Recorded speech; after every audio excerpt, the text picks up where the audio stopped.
Os amigos do canal Resenha terão hoje a participação muito especial do professor Carlos Alberto Lanceta, carioca de Vila Isabel, técnico de atletismo dos mais consagrados, comandou a equipe brasileira nos Jogos Olímpicos de 76 no Canadá e de 80 em Moscou, e foi também técnico dos Mundiais de 79 no Canadá, 81 em Bucareste, na Romênia, e em 83 em Roma, a capital de origem da família dele.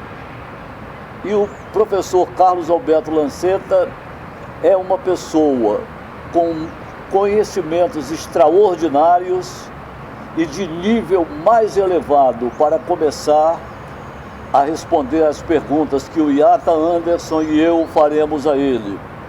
E já que o Iata me pediu para fazer essa abertura, eu gostaria de saber do professor Lanceta como analisa a participação do Brasil em 12º nos Jogos Olímpicos de Tóquio 2020, que a pandemia transferiu para 2021, em 12º lugar, com 6 ouros, 7 pratas e 8 bronzes, professor Lanceta. Eu acredito, Denis e Iata, o Brasil teve uma participação magnífica, suplantando inclusive a participação aqui do Rio de Janeiro em 2016, em função de toda a adversidade que nós tivemos por conta da pandemia. Os nossos atletas se fizeram representar de forma bastante contundente, fazendo com que nós conseguíssemos o maior número de medalhas já conquistadas em todas as edições de Jogos Olímpicos pelo Brasil. Iata. Lanceta, tudo bem, foi um recorde de medalhas, houve surpresas agradáveis na delegação brasileira, mas é para estar essa euforia toda, Lanceta, com apenas 21 medalhas? Até quando o Brasil vai participar das Olimpíadas, ao invés de trazer medalhas de ouro? Não digo como os Estados Unidos, porque lá existe um trabalho todo feito em torno disso, da base, dos atletas excepcionais, treinadores, lugares para treinar, independente de estado que seja. É para ter essa euforia toda da imprensa, não estou dizendo de você não, da imprensa com relação a esse pequeníssimo número de medalhas? Eu concordo em parte com o que você está dizendo. Eu acho que nós, pelas nossas condições genéticas, pelas condições físicas que nós passamos a ter após os Jogos Olímpicos de 2016 no Rio de Janeiro, nós poderíamos apresentar um pouco mais do que foi conquistado. Mas, em função dos resultados que tivemos anteriormente, a melhora foi bastante significativa, porque dos países das Américas, nós só perdemos Estados Unidos e Canadá. Antes nós ficávamos muitas vezes atrás de Cuba, atrás de países de menor porte, até atrás da Nigéria nós já tivemos, e a Nigéria só tem tradição no atletismo, que é o meu esporte de origem, né? E eu acredito que nós, para melhorarmos, a gente precisa ter fatores adversos, como nós tivemos agora o caso da pandemia, que os atletas não tiveram condição de treinar, treinaram improvisadamente, com uma determinação muito grande para que conseguissem os índices mínimos para que estivessem lá em Tóquio. E eu costumo dizer a todas as pessoas que sempre me perguntam por que o Brasil não se torna uma potência esportiva. Eu acredito que seja por falta de organização, de planejamento e de educação, que a educação engloba o esporte. O esporte é educação. E essa educação, e é o esporte, começa nas nossas escolas. Em todas as escolas de treinamento do mundo, quer na escola asiática, quer na escola saxônica, que quem dita a cátedra é os Estados Unidos, quer na escola europeia, quer na escola socialista, todas essas escolas, o esporte começa na escola, no primeiro momento de capacitação do jovem. Só que no Brasil a coisa acontece de forma inversa. Hoje, nas nossas escolas de primeiro segmento, nem aula de educação física nós estamos tendo. Então fica difícil você revelar valores, porque eu sou produto de quê? Da aula de educação física de uma escola. Eu comecei a fazer atletismo porque o meu professor de educação física botou lá para me correr, e eu ganhei dos outros meninos. E aí comecei a treinar o atletismo. E como eu, muitas outras pessoas. Mas se não existe a prática da educação física curricular, raramente se tem uma aula semanal. Quando eu estudei no primeiro segmento, que era a antiga escola primária, tinha-se 3 aulas de educação física semanal, então você revelava valores. E nós não estamos revelando valores, por quê? Porque realmente existe uma ausência da prática da educação física, da atividade lúdica com as crianças nas escolas de primeiro e segundo segmento no Brasil de uma maneira geral. Se no Rio de Janeiro nós enfrentamos esse problema, veja o que acontece nos estados menos providos de condição financeira e de qualidade de vida como nós temos aqui. Isso nos leva, Lanceta, a colocar que 61% dos 302 competidores brasileiros em Tóquio 2020, 108 de São Paulo, 51 do Rio de Janeiro e bem poucos do Norte e Nordeste, provavelmente as regiões onde há valores, mas não há investimento nesses valores, não? Sem dúvida, Denis. As políticas públicas voltadas para os esportes, elas devem ser potencializadas não na região sul, no sudeste, nem no centro-oeste, e sim no nordeste e no norte, que é um celeiro de grandes valores esportivos. E eu costumo dizer que o dia que o Brasil se organizar, nós nos tornaremos imbatíveis, porque o nosso povo, ele é muito bem dotado de qualidades que são primordiais para a prática de qualquer desporto. Você veja o resultado recente, eu posso te falar isso com maior clareza, o resultado recente de um esporte dentro de Salvador, que é o boxe, entendeu? A quantidade de medalhas que nós tivemos, os Aquias lá na canoagem. Então, a Bahia nos deu 3 medalhas bastante significativas. E eu trabalhei em Salvador em 2 momentos. 2001 e 2002 eu trabalhei no futebol. 2000 e 2001 eu trabalhei no futebol como preparador físico. Mas, nos anos de 73 e 74, eu trabalhei na área acadêmica, nas escolas. E eu vivi na carne a falta de uma política pública voltada para a prática esportiva. Então, Salvador é um potencial, Salvador tem uma genética que foi trazida pelo africano, entendeu? Você anda na rua, você vê jogadores de voleibol, você vê saltadores de altura, você vê um potencial natural, sabe, virgem, sem que ninguém tenha tocado, e você vê um atleta em potencial. Agora, por que não se desenvolvem políticas públicas dentro do Norte e Nordeste para que se tenha atletas de valores e o Brasil se torne uma potência desportiva? O que nos falta realmente é investimento e vontade, organização e planejamento. Quando nós nos organizarmos, nós seremos imbatíveis, não tenha dúvida disso, desde que hajam políticas públicas que apoiem o esporte. Olha, só para um detalhe, Denis, todo mundo criticou, todos criticaram a falta de investimento no esporte nesse último ciclo agora olímpico. Os investimentos aconteceram dentro da necessidade de cada desporto. Houve uma diminuição, mas em compensação as pessoas se superaram com determinação, com vontade, para que conseguissem o rendimento. Nós, eu e o Iata, quando estávamos na Universidade Gama Filho, o ministro sempre se preocupou, e nós tivemos uma equipe imbatível no atletismo, o ministro sempre se preocupou em não dar muito dinheiro para o atleta.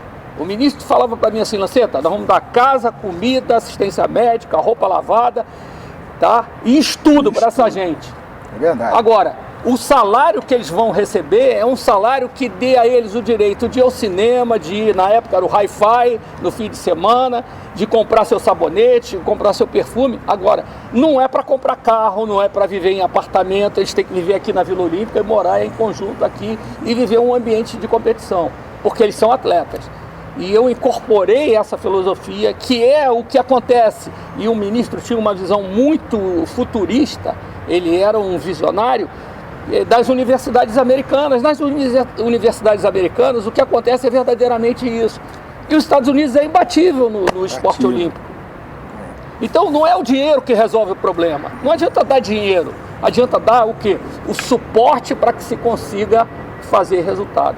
E isso, quando eu digo isso, eu digo com bastante clareza, porque eu sou produto desse ambiente, desse meio.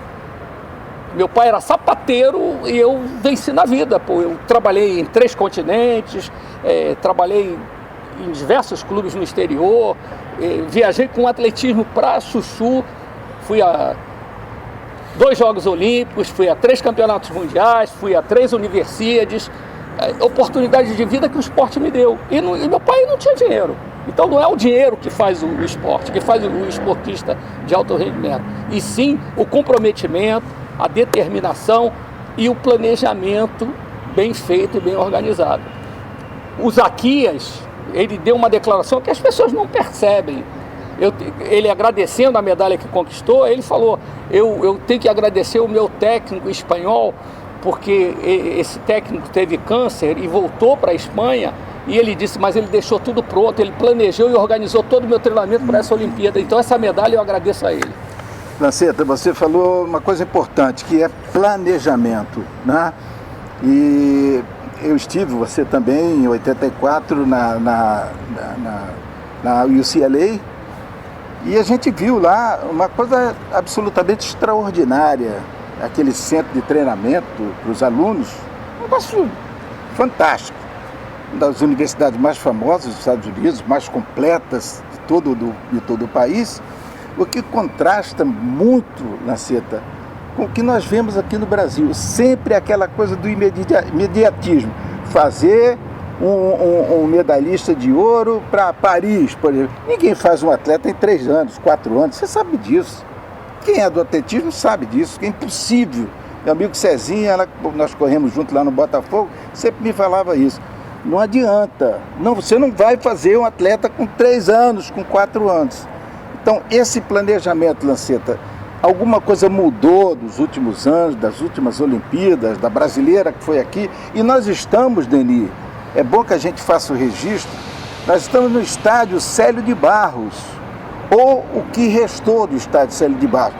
Não é objetivo nosso criticar quem deixou acontecer isso, mas é uma verdade absoluta. Aqui, nesse estádio, Joaquim Cruz bateu um recorde mundial.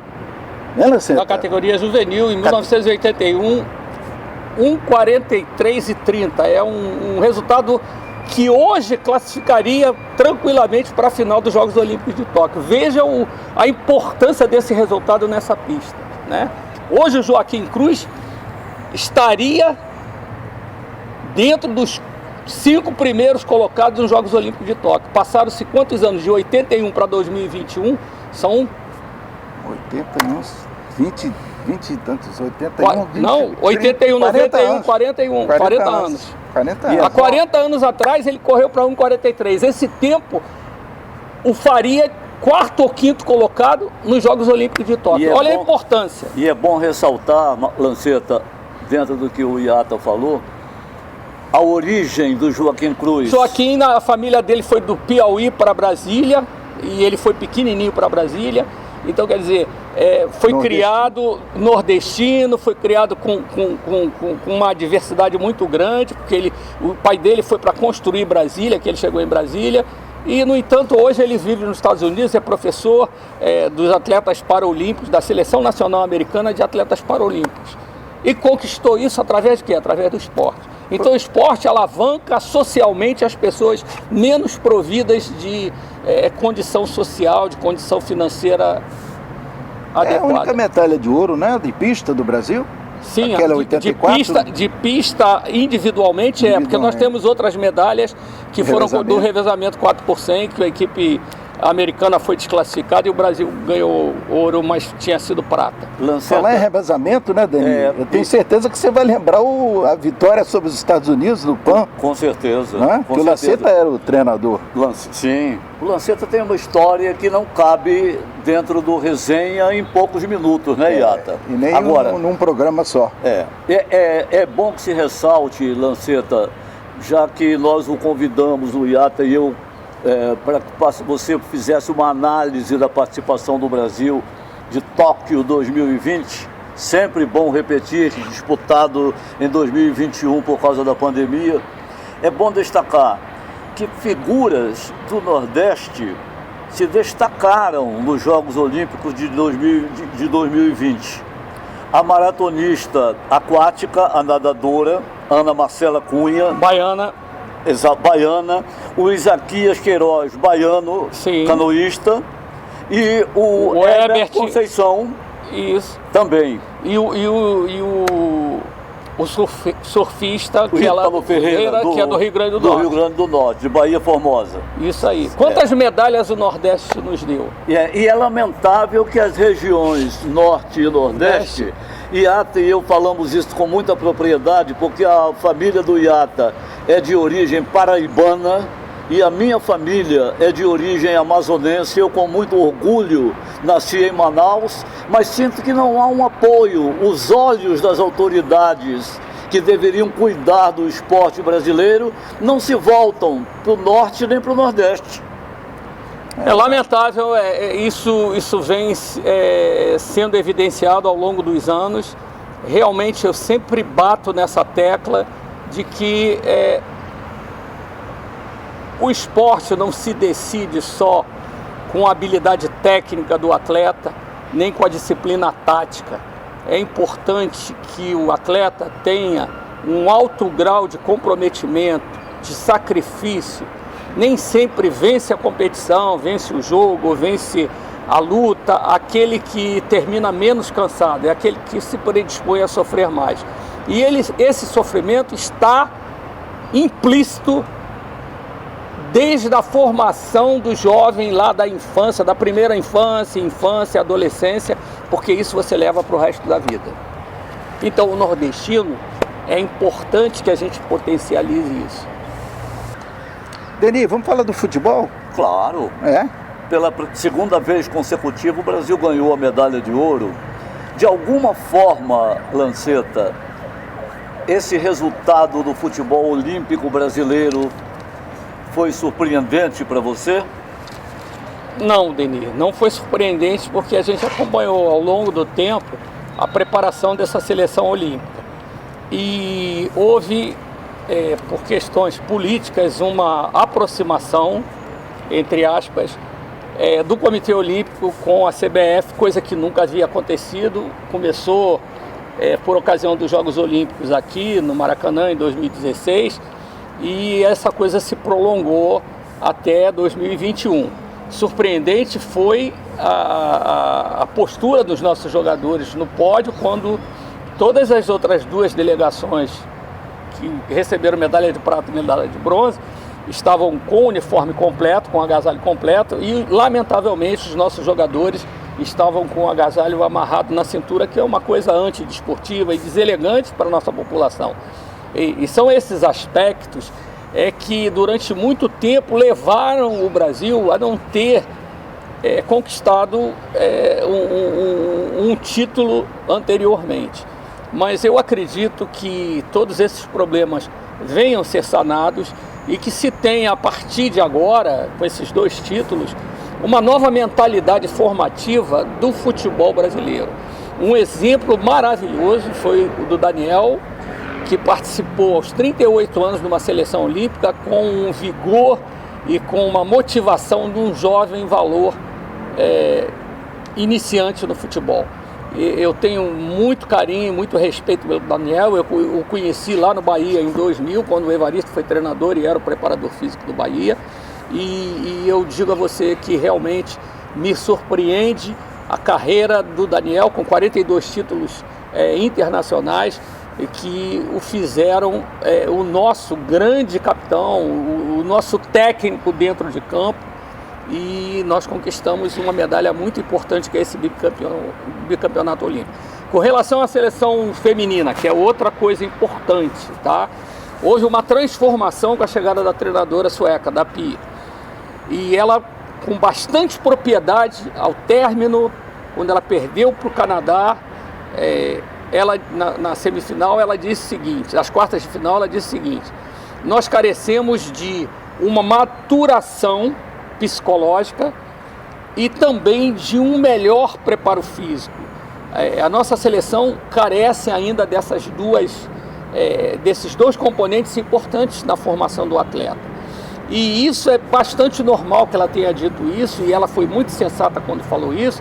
Por quê? Porque a vida atlética, principalmente no futebol feminino, que as meninas começam a jogar futebol com 15, 16 anos, se tem uma vida atlética, para a gente chegar ao alto rendimento, precisa do mínimo de 8 a 12 anos de treinamento. E muitas dessas meninas da seleção que disputaram os Jogos em Tóquio, elas não têm esse tempo de vida atlética. Então essa maturação ainda não aconteceu. Então vejam como ela, sem conhecer a realidade específica do futebol feminino, ela já teve uma visão exata do que acontece. O título poderia acontecer, nós poderíamos ir à semifinal, como fomos aqui, isso tudo pode acontecer, mas isso não dá sustentação. Sustentação dá sim. A equipe, por exemplo, a equipe de basquete dos Estados Unidos ganha a 7ª Olimpíada seguida. Feminina. Por quê? Isso aí é uma comprovação de que há um processo de renovação e de que a gente tem vida atlética. Só que no futebol brasileiro, lamentavelmente feminino, nós ainda não temos essa maturação desejada pela PI. Mas eu acredito que mais uns 4 anos, mais 3 anos, o nosso próximo ciclo será de 3 anos, a gente já tem uma melhor representação do futebol feminino e já se conquiste medalha de novo. Iata, só me permita, Iata, antes de você fazer a sua pergunta, só para encaixar no que disse o Lanceta, o Brasil admitiu a técnica sueca comandando a seleção feminina nos Jogos Olímpicos e foi eliminado pelo Canadá, que ganhou o ouro nas quartas de final. Lanceta, é forçoso reconhecer que há pouco mais de 1 ano e meio o futebol brasileiro está sob a ameaça de completar 5 Copas sem Copa do Mundo. Sem nada contra os treinadores brasileiros, não parece a você que há necessidade de uma renovação no comando da seleção brasileira? Eu acho também que que tem que haver uma renovação, até porque o treinador já está totalmente desgastado, não só sob o ponto de vista técnico, desportivo, como também sob o ponto de vista político. A população já questiona muito algumas determinadas posições políticas que ele tomou quando o esporte não combina, o esporte e a educação não combinam com a política, tá? Então a gente tem que isentar essas duas coisas. A gente precisa de políticas públicas para apoiar, não para determinar comportamento de A ou de B. Bom, esse é um aspecto importante. Agora, nós precisamos realmente de um intercâmbio. E o que tem se feito no Brasil é copiar o que os outros fazem. O Brasil é um país completamente diferente de todos os outros países do mundo, porque é um país continental, que serve para o sul, não serve para o norte, não serve para o nordeste, o que serve para o centro-oeste não serve para o leste. Então, o que a gente precisa? A gente precisa adequar a nossa formação, a nossa orientação técnica, a nossa orientação tática dentro da nossa realidade. Eu sou produto, e vocês dois devem ter acompanhado bastante, depois das Copas do Mundo de 58, 62 e 70, nós cansamos de ver dentro dos nossos clubes, chegavam delegações para filmar os treinamentos, para ver aquilo que nós fazíamos aqui no Brasil, tanto no aspecto técnico como no aspecto tático, e muito pouco da preparação física, que a preparação física naquela época era pouco desenvolvida, pouca cientificidade se colocava dentro do planejamento de treinamento, exceto lá o professor Paulo Amaral, o Etel Seixas no Flamengo, o Mazei no Santos, eram poucos os preparadores físicos. Mas ao longo do tempo, a gente foi perdendo a hegemonia, porque eles copiaram o que era de bom nosso e introduziram dentro de uma metodologia própria deles. E hoje a gente copia, por exemplo, vou dar um exemplo lógico, até foi uma citação aí do diretor técnico do Comitê Olímpico Brasileiro, Jorge Bechara, porque a Holanda tem centros de treinamento. No futebol se copia muito da Holanda, aquele tic-tac do Barcelona, que é produto da escola holandesa de futebol, lá do Cruyff, isso. Então, nós não temos que copiar isso. Muito se fala em treinamento sistêmico, e quando o treinamento individualizado deve ser potencializado, porque as pessoas são diferentes. Nem sempre o que serve para mim vai servir para você, e o que serve para você vai servir para o IATA. É uma teoria básica que é da individualidade biológica, tá? As pessoas são diferentes. Princípio. E dentro dessa individualidade ainda tem as individualidades das funções táticas no campo. O lateral ponteiro precisa de um tipo de treinamento, os homens de meio campo precisam de outro, os zagueiros de área e os centroavantes precisam de outro, e os goleiros um caso à parte. Então, quando a gente pega todo o grupo de linha, principalmente, né, jogadores de linha, e põe para fazer um treinamento sistêmico, com o mesmo tempo de duração, com o mesmo tempo de intervalo, você está generalizando o treinamento. E a individualidade biológica foi para o espaço. Então, nós temos que deixar de copiar o que os outros fazem. Nem sempre serve para todo mundo aquilo que é visto. E nós estamos aprendendo muito com a vinda dos treinadores estrangeiros. Por quê? Porque os caras estão mudando algumas coisas e voltando a fazer aquilo que nós fazíamos no Brasil anteriormente, né? Então, nós somos pentacampeões do mundo. Ninguém é pentacampeão, né? Nós estamos buscando o hexa. E por que a gente tem copiado os outros? Nós é que temos que ditar cátedra a nível de futebol. E por conta disso nós estamos perdendo esse status de grande potência do futebol no mundo. Lembrar, o Lanceta, Denis, lembrar que o Guardiola já citou isso, que o futebol espanhol evoluiu a partir da chegada de holandeses, Cruyff, exatamente no Barcelona, e que aplicava o que se fazia no Brasil. Ele declarou isso, está no livro dele. Quem quiser acompanhar, está bem acompanhado. Agora, Lanceta, você falou em país continental, né? Falou também em trabalho emocional, que eu considero mais importante a ser feito. Por quê? Porque os Estados Unidos são um país continental também. Sim. Ou não, é maior que o Brasil. A Rússia é maior que o Brasil, chegaram na frente. A Itália, cabe 200 Itálias no Brasil e outros países, como a Itália, Espanha, Portugal, enfim. E eles chegam na frente também do Brasil. Agora, o único lugar, o único país que a gente vê jogador chorando quando ganha, chorando quando perde e arrumando desculpa quando é desclassificado. Isso eu vi muito. Isso me deixa triste. Sabe por quê, Lanceta? Porque parece um poço sem fundo. Quando a gente vai alcançar esse máximo lá de baixo? Emocionalmente tem que trabalhar mais que fisicamente? Eu acho que a PIF foi precisa, ela foi cirúrgica na avaliação dela. Nós precisamos de uma maturação emocional, a gente tem que aprender a perder, aprender a ganhar. Tá? Muitas vezes a gente ganha e não se comporta adequadamente por falta de maturidade, por falta até da educação, que o nosso povo é deseducado, e os nossos jogadores, por virem das camadas sociais mais humildes, não tiveram a oportunidade de estudar, de ter uma educação adequada. Isso vai muito da formação de base dos clubes. Os clubes precisam potencializar isso, coisa que não é feita no Brasil, né? A gente não tem essa preocupação de formar o homem, mesmo que ele não se torne atleta. Não é só formar o atleta, nós temos que formar o homem de uma maneira geral, porque nem todos que começam na base serão atletas. Então há uma perda natural, alguns jogadores deixam de fazer esporte e outros continuam no esporte. Mas todos devem ter a mesma formação. E essa formação depende desse comportamento psicológico, dessa maturidade de determinação, de vontade e de capacitar a pessoa à adversidade da vida. Todos nós temos momentos adversos, mas a gente não pode se entregar a esses momentos adversos.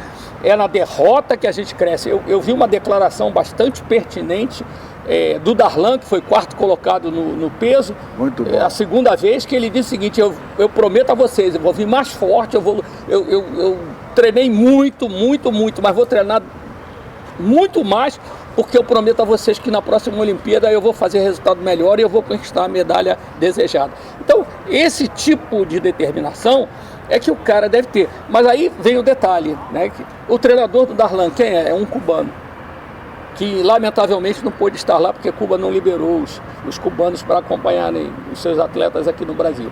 Mas é para que vocês entendam a filosofia e a determinação e essa maturidade psicológica, né, que é um fator determinante no sucesso.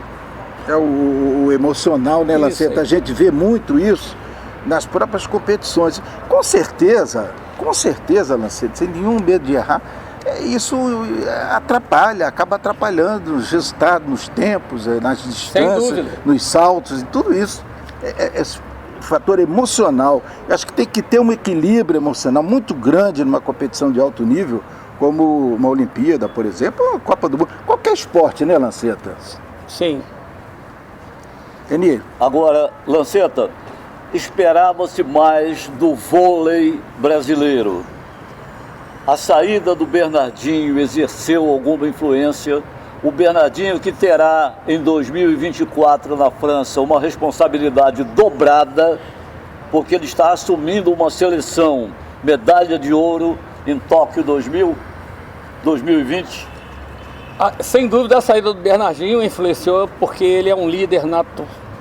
Ele tem um carisma muito grande, os jogadores respeitam muito a ele. Mas outros fatores também influenciaram, que não vem ao caso. O vôlei, não só o vôlei de quadra, como o vôlei de praia também não teve uma participação desejada. Aliás, foi a pior participação do vôlei de praia. de toda a história do vôlei de praia. O Brasil nunca esteve tão mal. Mas existem alguns motivos que eu prefiro não abordar, porque é uma coisa muito mais difícil de se falar, porque eu não vivi o problema, né? Então eu tenho informações, inclusive um dos treinadores de voleibol, o Afonsinho, que foi treinador do Botafogo, vai fazer uma live aí, vai abrir o verbo sobre o que aconteceu com o voleibol. E eu não quero me pronunciar sem que a pessoa da área fale sobre o assunto. Mas foi lamentável a participação do vôlei, não só o vôlei, outros esportes também tiveram participação aquém do desejado. Por exemplo, o atletismo levou um quantitativo imenso, 50 e poucos atletas, e nós só conquistamos 2 medalhas de bronze, um resultado excepcional do Alisson, um resultado aquém da expectativa do Thiago Braz, que já tinha sido medalha de ouro aqui no Rio de Janeiro, mas nós perdemos a nossa tradição em provas de revezamento. Isso vem nos acompanhando desde 1979, do Pan-Americano de Porto Rico. O Brasil sempre classifica em campeonatos mundiais, em Olimpíadas, a gente sempre vai para a final e conquista a medalha, tanto no masculino como no feminino. E lamentavelmente esse ano foi uma certa decepção, porque nós não classificamos no revezamento 4x100 masculino, não classificamos no revezamento 4x100 feminino. Isso não ocorreu só nos Jogos Olímpicos, já tinha ocorrido no Campeonato Mundial. Então é um motivo de reflexão. Eu acho que a Confederação tem que pensar nisso, porque nós temos tradição nessas provas de revezamento. Tá? Aliás, Lanceta, Denis, seria bom que ele falasse do nosso ouro no PAN, né? Que o Lanceta era o treinador. Nelsinho, meu grande amigo Nelsinho, lá da Gama Filho também. De boas lembranças, né, Lanceta? Não foi precisamente, o PAN foi de 79, foi em Porto Rico, nós ficamos em terceiro lugar no PAN, foi a primeira vez. Agora nós ganhamos do revezamento americano também em 79, em Montreal, onde o revezamento das Américas, eu era o treinador desse revezamento, tinha o Nelson Rocha e o Altevira Araújo, 2 brasileiros e 2 cubanos, o Oswaldo Lara, que era recordista do mundo na época de 100 metros, e o Silvio Leonardo, que era o recordista mundial, e o Oswaldo Lara. E nós ganhamos a primeira vez que o revezamento 4x100 americano perdeu para uma equipe em Copas do Mundo de atletismo. Então esse foi um resultado bastante significativo, isso alavancou todos os resultados dos outros revezamentos. De lá para cá a gente tem participado sempre das finais e lamentavelmente esse ano nós não participamos de nenhuma final. Bom, é bom destacar, Iata, na conversa com o Lanceta aqui no Resenha, que o Brasil fez uma justa homenagem no desfile de abertura com a presença da Kathleen e do Bruninho como porta-bandeiras, porque foram os 2 esportes que mais deram medalhas ao Brasil nos Jogos Olímpicos. Mas é impossível deixar de destacar que o encerramento com a Rebeca como porta-bandeira foi o auge da homenagem que o Brasil poderia prestar, não, Lanceta? Sem dúvida, Denis. Eu tive a oportunidade de, antes da gente conversar aqui, de te mostrar um vídeo que foi feito há 7 anos. Há 8 anos atrás. Há 8 anos atrás, em que, por iniciativa de uma treinadora bastante competente, de uma das pessoas que são ícones na ginástica artística no Brasil, que é a Georgette Vidot, ela criou um centro de treinamento numa cidade no interior, lá em Três Rios. E lá nós tivemos a oportunidade de ver a Rebeca, com 14 anos, treinando e já despontando como uma futura campeã olímpica. Quando ninguém acreditava, um treinador russo que estava lá fazendo parte da clínica que era desenvolvida por diversos atletas do sexo feminino no Brasil, e isso foi na cidade de Três Rios, aqui no estado do Rio de Janeiro, e o treinador destacou a qualidade da Rebeca. Aos 14 anos. Então você veja, há 8 anos atrás a Rebeca já despontou como uma ícone na ginástica artística. E aí veio o detalhe da maturação da vida atlética, do tempo de maturação de vida atlética. 8 anos depois, ela é campeã na ginástica artística e se torna o maior destaque da equipe olímpica brasileira nos Jogos de Tóquio. E também não se pode deixar de destacar que é da mais alta importância, que a Rebeca é um dos 7 filhos de uma empregada doméstica que os criou sozinha. E isso, Lanceta, vem ao encontro do que você falou. Não é dinheiro, é apoio. Isso aí. Sem dúvida, você está coberto de razão. Maravilha, eu acho que a gente abordou. Tem uma coisa só que eu gostaria de falar, que eu inclusive já comentei com você, que foi a surpresa das meninas do tênis.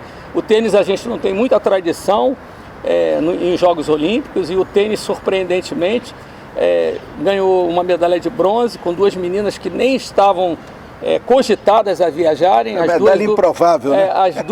As duas duplas que haviam se classificado na frente dessas 2 moças não puderam viajar por questões particulares, e elas foram convocadas à última hora, uma semana antes, e nos trouxeram uma medalha de bronze que muito alegrou a toda a Confederação Brasileira de Tênis e a todo o povo brasileiro, que foram as medalhas dessa dupla feminina no tênis de quadra.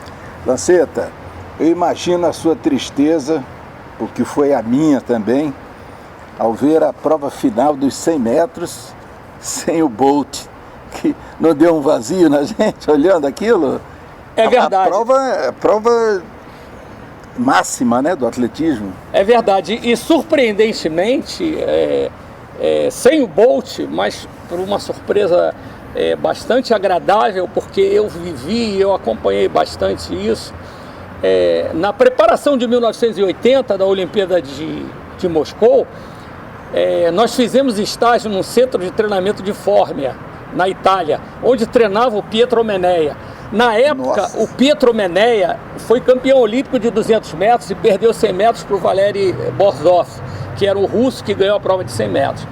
Você veja quantos anos após, de 80 para 2021, 41 anos após, a Itália forma um novo campeão olímpico em prova de velocidade e de contra ainda leva o revezamento 4%, que era outra prova também que os Estados Unidos eram imbatíveis, entendeu? E os jamaicanos depois se tornaram grandes ases nessa prova, e os italianos ganharam os 100 metros e ganharam 4%, criando novos recordistas, novos astros das provas de velocidade do mundo. Até a Olimpíada da França, o italiano vai ser o homem mais veloz do mundo. E aqui no Resenha nós destacamos o brilho do Ítalo Ferreira. Não falamos da decepção do Gabriel Medina, que levou 96% de chances para ganhar no surf. Mas é importante também dizermos que Martine Grael e Kaena Kunz confirmaram o favoritismo e voltaram a brilhar na vela, confirmando uma tradição das famílias, não, Lanceta? Sem dúvida, são duas famílias que tradicionalmente praticam a vela, né? Os Grael têm 7 medalhas olímpicas, é uma família eminentemente de velejadores, e a vela é um esporte de tradição. A vela, ao longo dos anos, já conquistou muitas medalhas para o Brasil.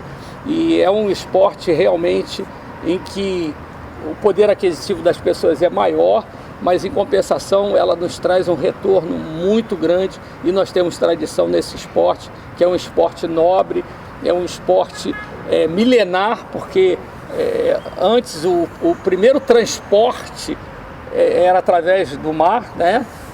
Você atravessava os continentes através dos barcos, e a vela mantém essa tradição milenar de esporte, de competição. O que está sendo feito ou o que fará? Eu sei que você vai a Brasília nos próximos dias, já incluído um planejamento, um trabalho, um programa para a Olimpíada da França, a próxima Olimpíada, daqui a 3 anos. Tem alguma coisa já nesse sentido de fazer um estudo, um planejamento para que o Brasil não só comemore 21 medalhas, mas 30, 40, 50, pelo menos é o meu desejo. Eu não sei exatamente, porque eu não faço parte do Comitê Olímpico, né? Eu estou indo à Secretaria de Esporte para tratar de assuntos inerentes a outra modalidade esportiva, mas com certeza vai haver uma análise muito minuciosa por parte tanto do Comitê Olímpico como da Secretaria de Esporte, e eu tenho certeza que com essa nova visão direcionada para a qualidade na gestão, na organização, no planejamento, nós seremos bem-sucedidos nos próximos Jogos Olímpicos, que serão sensacionais em Paris. 2 novidades nos Jogos Olímpicos de 2024, é bom que se destaque. O Comitê Olímpico Internacional decidiu reduzir de 1.092 participantes para 10.500 e igualar a participação das mulheres, 50% homens, 50% mulheres. E outra super novidade, uma dança de rua, o breaking dancing, o Lanceta. Eu acho que o Comitê Olímpico ele está tentando popularizar os Jogos Olímpicos, que é uma forma de mostrar o esporte de uma outra maneira. Tanto o surf, como o skate, como o dance, são modalidades esportivas que na organização, na formação de organização, ainda no Brasil não temos federação, não existem ainda órgãos que venham determinar esse tipo de coisa. E outro detalhe importante, o resultado dessas competições é sempre avaliada pelo ser humano, né? Não existe um meio então fica sempre no subjetivo. Científico. Não existe um meio científico. Eu acho que merece 10, o César acha que merece 8, o Fernando acha que merece 3. Então é subjetivo. Então isso complica um pouco no momento de avaliação. Eu creio que o Comitê Olímpico terá que se organizar para fazer uma mensuração mais exata dessas modalidades esportivas que realmente estão modificando o conceito básico de esporte olímpico, né? Porque são desportos de coletividade, de praça pública, de áreas comuns, diferente do que acontece dentro das arenas de competição. Lanceta, te agradecer pelo programa e com certeza foi aquilo que a gente esperava, né, Denis? Acima do que nós esperávamos, e não à toa você está no pódio de quem ganha medalha de ouro. Denis de bronze e eu de prata. Ou não, ao contrário. Não, você prata de prata, eu sou de bronze. Denis, no pódio, prata fica à direita do vencedor. Lanceta, ouro, eu fico com bronze, muito satisfeito em poder estar com você, Lanceta. Você sabe da minha admiração, do respeito que eu tenho por você desde o tempo de repórter, começando ainda, que eu botava o gravadorzinho. Lanceta, o que é distensão, o que é preparação física, né? Muito tempo você me aturando, mas graças a Deus nós estamos aí com saúde e com a certeza de que nós veremos muito brevemente, esse estádio que está aqui, que o Marcelo vai mostrar depois, hoje completamente largado, abandonado, mas que há uma programação, há um estudo da SUDERJ para que o Célio de Barros volte a ser o palco principal do atletismo brasileiro. E o Lanceta com certeza estará aqui, participará, se Deus quiser, e nós veremos o atletismo brasileiro ganhar novo impulso e em busca de novas medalhas de ouro, se Deus quiser. Obrigado, Lanceta. Eu queria agradecer a você, Yata, a você, Denis, pelo carinho. Você sabe que a recíproca é verdadeira, eu tenho um respeito, uma admiração e uma gratidão para com vocês eterna. Tá? Muito obrigado pela oportunidade de estar conversando com vocês e de estar colocando as minhas ideias aí para que as pessoas façam uma reflexão se elas são corretas ou se elas estão erradas. Mas é do coração, isso vem do fundo do coração e eu tenho certeza de que a gente está fazendo o que há de melhor para o esporte.